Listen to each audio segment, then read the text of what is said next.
दोस्तों, महासागर लगभग 70% पृथ्वी की सतह को ढकते हैं, लेकिन अब तक मानवों ने उसके नीचे का केवल 1% भाग भी नहीं खोजा है। दोस्तों, क्या यह मुरकी हुए समुद्र की बजाय यह स्पष्ट होता तो कैसा होता? यह पानी क्यों मुरकी होता है? वेल, बहुत सारी चीजें जैसे कि तैरती रेत, फाइटोप्लैंक्टन और उन सभी प्राणियों को जो केवल मछलियां नहीं हैं। लेकिन क्या आपको लगता है कि यदि ये सब आपकी दृश्यता को ब्लॉक न करे तो कैसा होगा? 4 बिलियन टन कचरा हर साल समुद्र में डाला जाता है। दोस्तों, एक स्पष्ट समुद्र में आपको इसे आसानी से दिखाई देगा।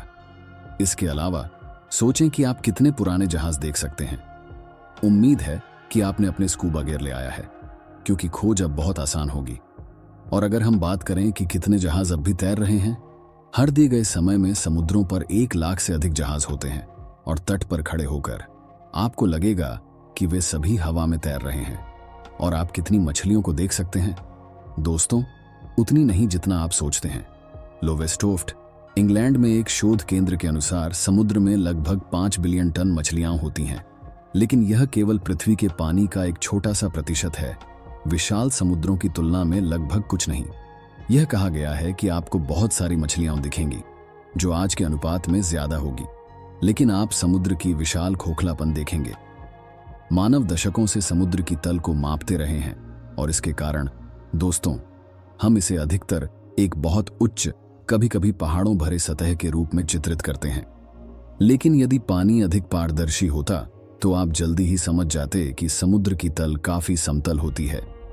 आप किस प्रकार की चीजें मानते हैं कि आपको मिलेंगी? कहें मैरिनास खाई के नीचे? नहीं, आपको शायद एक क्राकेन नहीं देखने को मिलेगा, लेकिन आप हजारों पूर्व में अज्ञात प्रजातियों को देखेंगे।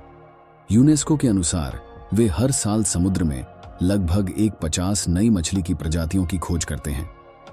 वे संभावित करते हैं कि अगले 30 वर्षों में वे लगभग सभी को खोज लेंगे।